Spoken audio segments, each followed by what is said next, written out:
So if when I get familiarized with the system itself, now whenever it launches, is that where we're gonna be buying it from? Is that the reason why you said get familiar with the system? Yeah, because it's not going to be listed on exchanges that you're familiar with because those are on Okay. different blockchains. Okay. Okay. No It's problem. only going to be on the Pulsechain network. So that's why you Okay. would have to connect to the Pulsechain network, use the RPC Mhm. settings that I'm about to link in the main chat. Okay. All right. All right. Thank you, sir, for that. And that, now the other question, because I was when I joined you guys almost 2 days ago, or was it yesterday? Now, obviously I have a Coinbase and then Coinbase wallet and T wallet. I have those wallets. I was reading something that someone was saying something about that those yeah, in a way those wallet, especially I guess Coinbase, because there's Coinbase and then there's Coinbase wallet. It seems like they're not really secure, or they're doing something like Robinhood did when I guess AMC went up and something like that. Basically, it's not good to have those ones. And then I heard something about you guys talking about hardware wallets, which which I've also heard about, but I don't have those. So how would one try to come in contact with those hardware wallets like I think someone was saying something about Trezor or whatever, and how would they, I guess, when one gets it, I'm guessing, is that like a backup in case shit hits the fans? And yeah, just elaborate more a little bit on that if you don't mind, because nowadays shit is crazy. Yeah, sure thing. The wallets that you mentioned, Coinbase wallet is just the Coinbase exchange, which is a centralized wallet. You have no custody over your keys or coins. The non-custodial Coinbase wallet, you do have custody over it. You do have the seeds, but it's still not behind the hardware wallet. So you would consider that as a hot wallet.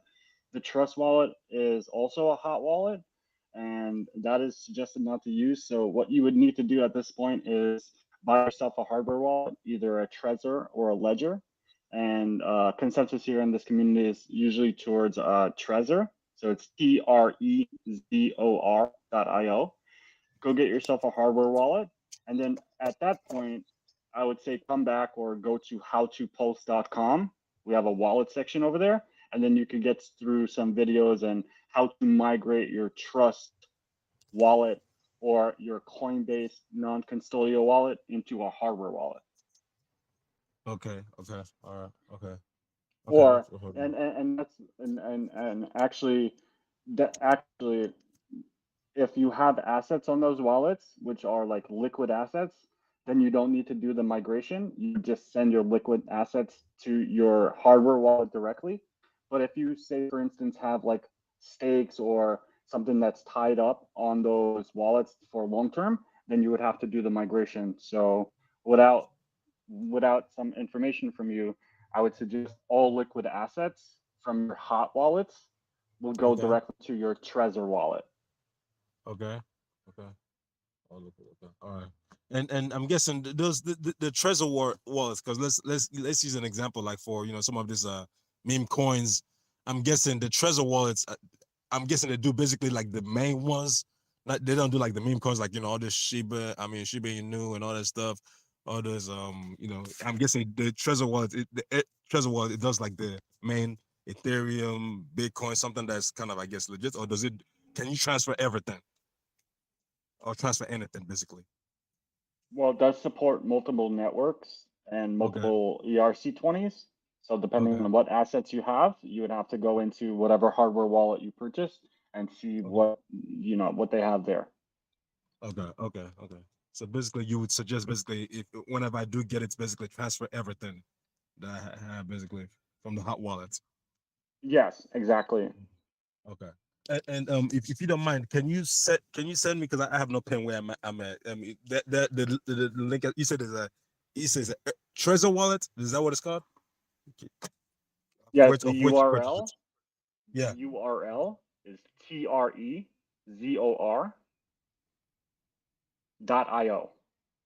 Okay. Trezor.io. Trezor.io. Okay. And well, I guess I forgot the price range and everything. TREZ. What's normally the price range? Depending on what country you're in, I think it's like $60 plus shipping. Okay. I'm in the States, so I'm trying to figure that out. Okay. Yeah, it's like TREZ. $65. Okay, TREZ. Okay, no problem. So you say get the wallet first, then go over the link which you sent on the main chat, and then basically then come back for any more questions. Yeah, scroll up. I linked the testnet settings in there, Uh-huh. so Okay. you can go through And, that, read some. Yeah. okay, no problem. And then the final question is on this forum I've been reading, though this is Pulsechain, I've been reading some stuff regarding Hex. I got a few Hex basically like sometime last year, just basically kind of playing around. So and I saw something regarding the guy, I guess the creator of it. So what is the, I guess, correlation between Hex and Pulsechain? Some people say you could swap the Hex for Pulsechain, or are they like working together, or? The way they exist is that Richard Carter is the creator of Pulsechain, which also he is the creator of Hex. So that's, Oh, you okay. know, part of one of his projects. So that's why you Oh, hear okay. Hex around a lot. Oh, okay. That's what it was. That's what it is. Okay. All right. Yeah. Well, yeah. I appreciate answering the questions. I guess, like you said, I will go try to get the Trezor wallet, and then go to the link that you sent, and then come back here with any more questions. I appreciate your time, man. Thank you. You're welcome.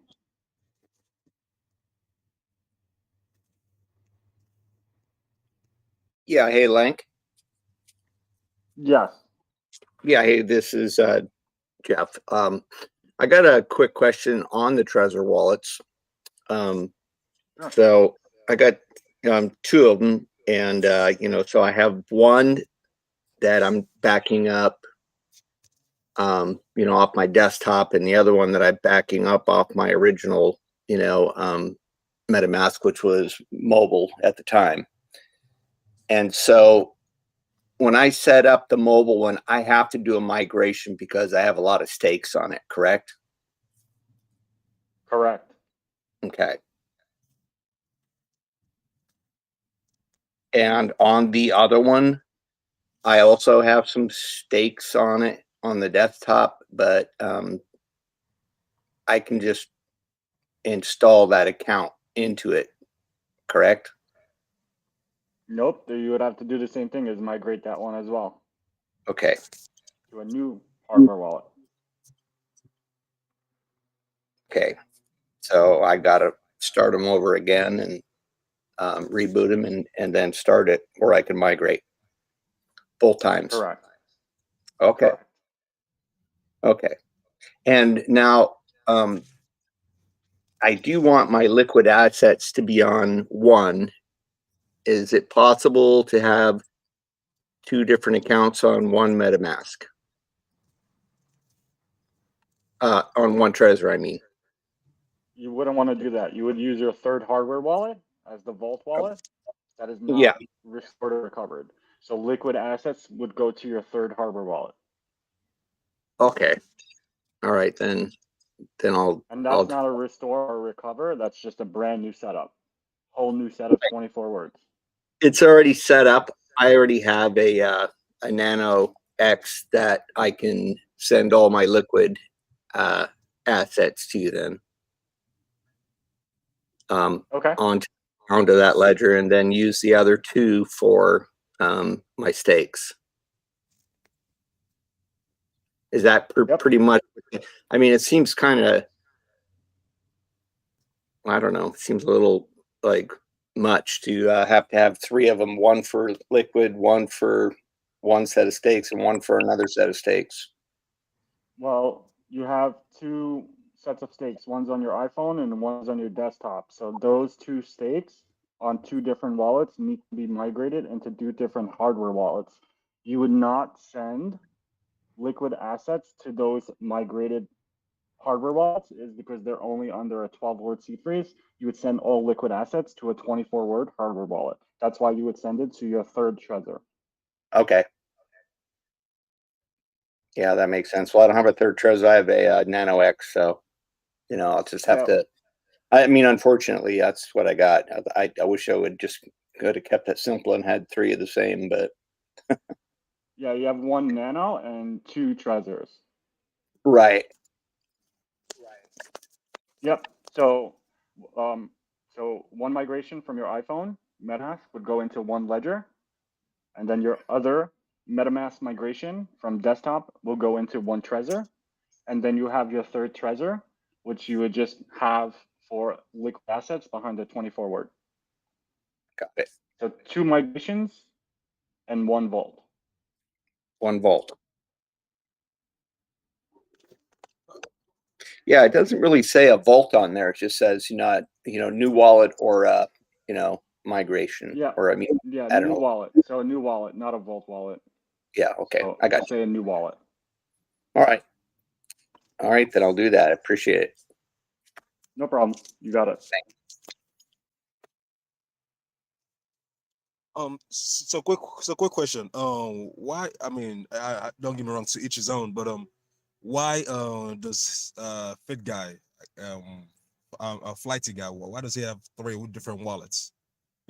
Just in case I'm trying to purchase mine. Obviously, is there need for 3 wallets? Is it for more security, or I would think 1 would be good enough. I don't know. Well, Fly Guy has a unique situation. He has multiple stakes on multiple hot wallets. So Okay. when you do those restores and you migrate them, they go into individual, because the hardware wallets you could only restore 1 seed phrase per wallet, just to be on the safe side and for user friendliness. You would do it that way. So it would be 1 wallet per migration. Oh. Okay. Okay. So in that case, okay. So Coinbase wallets, Coinbase wallet, that's a hot wallet, right? The non-custodial one, yeah, the non-custodial one is a hot wallet, but you could extract the 12 words from there. Okay, yeah, because I remember writing those down. Okay, and Trust Wallet also is another one. That is another hot wallet. You could extract the 12 words from there as well. Okay. When it comes down to crypto.com, Uphold, all that stuff, they're also along the same category, right? Crypto.com, I don't use their wallet. I think they're a centralized exchange, so I don't think they're gonna let you export your 12 words. And for Uphold, I don't use that at all, so I couldn't be able to tell you. Oh, okay, yeah, because that's that's mostly where Uphold is where I basically get my XRP, because when I was looking for XRP, that's basically where I put it at. I don't know if that's good. Okay. All right. So in that case, based on the wallets I named, Coinbase wallet, Trust wallet, I'm guessing would I need I guess 2 wallets in that sense? Depending on what assets you have in those 2 wallets, like I mentioned before, in this particular community, like some people have HEX stakes, which are long-term stakes. Some people sacrifice for Pulse and PulseX, which we're waiting for the airdrop. So in that particular case, you would do a migration. So I would have to know a little bit more of like what you have behind those hot wallets, and then we could make a determination of where to send them and what to do. Okay, no problem. Is there by any chance, what's your name again? My name is Lank. Link. Which I'm trying to figure out. LANK. LANK. One on the top of the list. I don't see you on the top of the list, but okay. Is there by any chance I could message you? I guess for more information, especially going into this crypto with, security wise and all that stuff, and nowadays. So I just sent you a DM so you don't get any random people responding to you. So I just sent you a DM. I'll help you out as much as I can, but it's probably best just to come back into this voice chat, get as much advice from the trusted community members and admins that are in here all the time. So I wouldn't accept any DMs from anybody else. But yeah, you could definitely respond back to mine, so that way you know my username and we're on the same page. All right, no problem. Thank you. You're welcome. And just be careful, man. Just by asking questions and stuff, there's gonna be some assholes that are DMing you, attempting to offer you help. Don't listen to them. Don't hand over any of your revealing info. We're always here. There's always someone in here willing to help you. So, just take it step by step. And ask your questions in voice chat or in the main text chat. Don't communicate over DMs. And if you go to howtopulse.com, The ladies and gentlemen over there have put in a lot of effort and time to creating some really good content. So you can find some info on wallet security if you go to howtopulse.com. And like I said, just feel free to come in here and ask any question you want. No problem. No problem. Thanks a lot.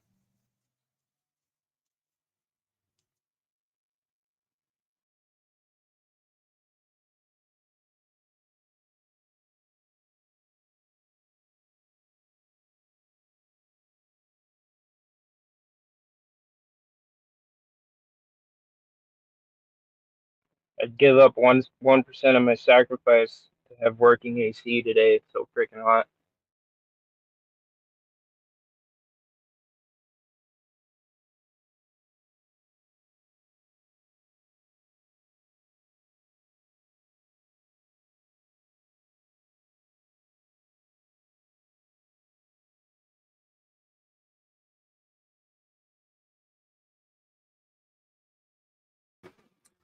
Hey guys, question here. The incentive token is whenever yield farming is different than providing liquidity pool. I've been testing on the farms. You get your incentive token, and of course, whenever you transfer from your incentive token to your hex or so forth, you're providing to that pool. So I decided to make a liquidity pool here for myself between incentive and hex. Where is the payout mechanism, or is there, and how does that work? Thank you. So for pools that do not offer the incentive token as a reward, you're just going to get your percentage of the fees for the transactions that occur between those two assets. So if you were to like look closely and even like screen grab the original amount of ink / hex that you put in, right? You type in how much ink you're willing to provide, it bounces a number of hex down below it. You could take a screenshot of that and then create your LP, and you go ahead and put that up and provide it. You could also take a screenshot of that, how much of the LP token you get, and you'll notice over time the amount begins to increase, and that's because you're getting a percentage of those transaction fees and not receiving the ink token. And so you'll notice when you go to cash out or disable liquidity, basically harvest, you'll notice that the amount of ink / hex that you have will be more than what you had originally, depending on where the ratio goes. But yeah, so and the same thing goes for the LP token, right? So that's why I said even now that you've already started it, just go ahead and take a screenshot of how much of the LP token you have for that specific pool, and then take a look in like 2 days, and you'll notice that you have more because you're earning a percentage of the transaction fees occurring. Cool. So in my wallet here, I have an PLP token. I'm assuming that's it. It's very minimum. So essentially, it's just airdropping me to the rewards, or no? It's adding the rewards, compounding them onto your LP. Whatever. Okay, so it's giving me a little bit more incentive token and hex. Yeah, depending on whoever makes a swap from ink to hex or hex to ink. There's not too much activity on that pool going on right now, but yes, you're getting both, which is a beautiful feature on the PulseX decks. I don't know if you played around with providing liquidity on any other decks, but a majority of them only give you rewards in the second token, and so you're only getting rewards on one end of the swap. And the other shitty thing with that system is that it doesn't compound. It actually puts it into a separate pool for you to withdraw from, which is just silly. So in this case, it compounds and adds it onto what you're already providing. Gotcha. Though, awesome idea. Is there going to be a mechanism to track it a little bit better than this, or do I just have to be better? No, you make a good point. It's I've kind of lost my cool a couple times with people debating this. Like there was talk that, oh, you only get the fees in the incentive token. It's like, no, dude, that's not the case. Yeah, no, you make a good point. It would be nicer to have a way of tracking it. I suppose like a visual chart would be a nice representation. But the way I've been doing it lately is just like took a screenshot of the original amount. Like in my case, I did Pulse and PulseX. The original amount of Pulse and PulseX I put in, the original amount of LP token I got for it, and now I take a look every day and just compare the LP token. And when I go to cash out, I'm gonna compare the Pulse to PulseX to the original PulseX that I put in to see, what kind of gains I. Gotcha. Now, would it not make it? I mean, explain why this isn't happening. Why, if I'm providing liquidity, why doesn't it just pay me in the incentive token again? Because some pools aren't incentivized, right? There are some pools that they don't want to hand out the incentive token for somebody who's going to make a shitcoin pool and provide liquidity for it because they don't want people swapping in that shitcoin. They want people swapping in entered coin here. Thank you very much.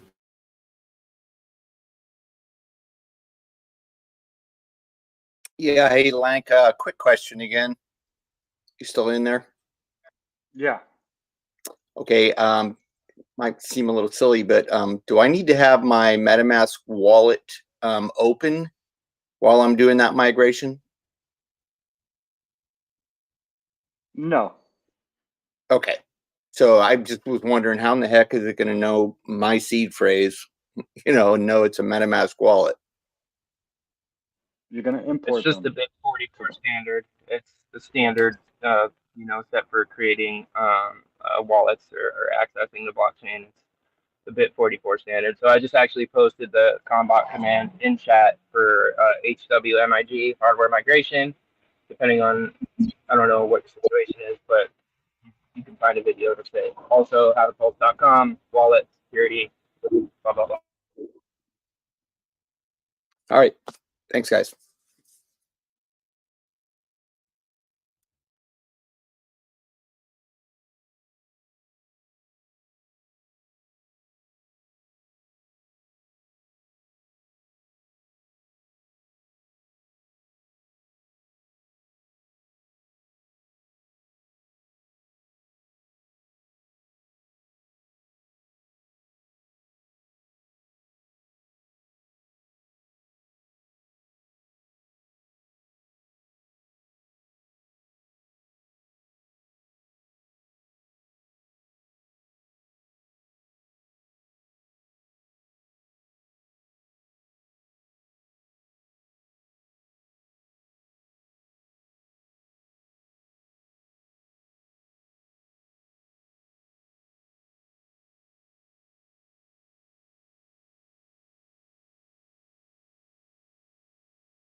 H, I'm gonna unmute you. Do you have a question?